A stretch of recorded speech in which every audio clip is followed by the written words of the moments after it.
Hey, I'd like to welcome you to another episode of the Mission Matters Business Podcast. I'm your host, Adam Torres. You can follow me on Instagram at Ask Adam Torres to keep up with my book releases, book tour schedule, signings, all that other good stuff. Always love to connect with you there. And as always, if you'd like to apply to become a co-author of one of my upcoming books, just head on over to the website, missionmatters.com, and click on Become an Author to apply. All right, so today is a very special reunion 2020 episode. What's that? That's when I bring on a guest I had on the past because I liked him so much I had to bring him right on back. So today's guest is Hugh Massie, and he's the chairman and CEO over at DNA Behavior International. Hugh, welcome back to the show. Great to be with you, Adam. Thanks for having me back. Oh, man. So I've got a lot of positive responses from the last episode that I had you on, and I had to call you back. I mean, people just wanted more. So for those of you, the new listeners who may not have caught Hugh's first episode, definitely go back and check that out. But he covered his book, Leadership Behavior DNA, Discovering Natural Talents and Managing Differences. So, Hugh, let's just kick it off with this. Give me some updates. What's been going on since our last interview on the book? Because I've been seeing you all over the place.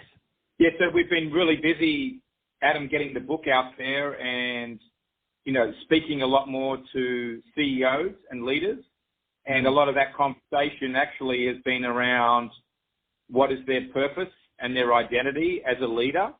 Mm-hmm. And when you start that off as the conversation, because everybody, struggles with that, to be honest, then it really gets down to who are they at the core. And that's been, very powerful in terms of, my interactions with CEOs and senior leadership teams in the past few weeks since the book came out. What kind of feedback have you been receiving on the book? Like, tell us a little bit more about that, because I've looked through it and I know, it's different. It's different than what some of the other things that are in the market. Yes, so the book has got great feedback from the perspective of that it's fairly easy to read. Although, when you talk about human behavior, that is for a lot of people quite a complex or scary subject because it's something that for some they don't want to deal with. Others do want to deal with it, but it's still about them. And psychology for some is complex. But what we've really been able to do is make it simple. And I think the point that people have really resonated with, Adam, in terms of the book is, whilst we talk about strengths, we've also flagging that understanding the struggles, which is a strength over youth, is important for managing yourself for performance optimization. So that's the first part. And I think the other part is that the way in which we've laid out the book and present the concept, it's easy to understand how you are different to somebody else. And so that is also important in improving your human performance, because at the end of the day, we all have to communicate and relate to others in order to succeed. Success comes through your interactions with people, how you delegate to them, manage them, access the information that they have, provide information to them, coach them, guide them. And so, unless you understand how they're different to you, you're always going to be walking on landmines. And, the book, I believe, and the feedback we've been getting, makes that a whole lot easier for people. That's awesome. So I know I always like to kind of pick apart and give some teasers to the audience, because I definitely want them to go out there and get this book. Let's just start with go into the unique birth of DNA behavior. So just the first chapter, just to give the audience a little bit of a flavor of what to expect when they go out and get this book. Yeah, so the unique birth of DNA behavior really came from there's two people involved. There's me, who is the CEO and founder of DNA Behavior, in that I did a lot of work in the wealth management industry. I was prior to that an accountant. So in a way, I call myself today, Adam, a reformed accountant. Mm-hmm. And it was really through my interactions of dealing with people in the professional world that I could see under pressure their behavior being different.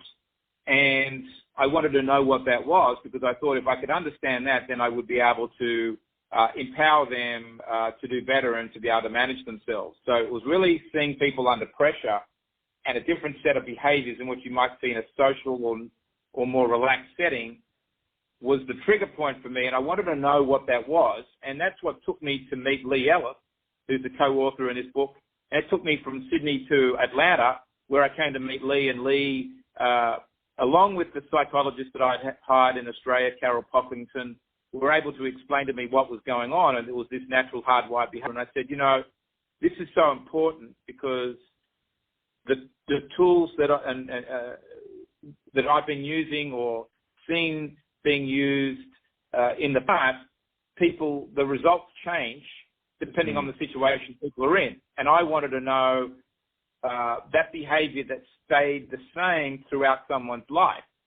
And they said, well, if you follow this psychometric system and methodology, you can uncover through the right structure how someone will consistently behave through their lifetime. And that's really what we got to here with the natural behavior, is that people revert back to a go-to zone when they're under pressure.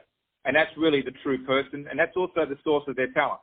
And, there are, the likes of Gallup out there all talk about the same type of thing. So, we got onto this, like they did, and could see that's really what you needed to master to help people be successful. But where we're different to Gallup is Gallup only talks about strengths, whereas in our view, if you only talk about strengths, at some point you're going to overuse them and the truck will hit the wall and smash.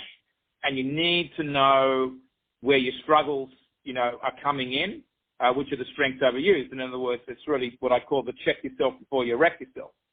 And so with a slightly more balanced understanding of your behavior, we think people can do better. Man, I love this, and you already know I can talk to you about this all day, Hugh.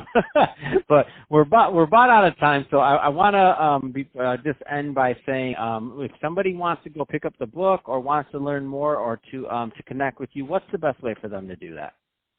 Yeah, so to buy the book, just go to our website for the book, www.leadershipbehaviordna.com. You'll see it there. Or if you want to contact me, I'm at hugh.massie@dnabehavior.com. Fantastic.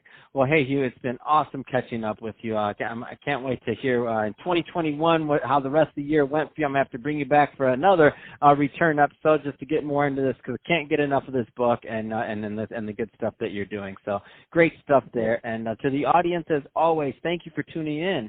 Hope you got a lot of value out of this. Hope you had fun listening. We had fun making this for you. If you did, subscribe to the podcast. If you're watching this on our YouTube channel, Mission Matters Business, definitely give us a subscribe there and leave us some comments on the video. I mean, let's keep the conversation going. Let's not let it end here. Let's move it on over to the YouTube community. And Hugh, thanks again for coming on the show.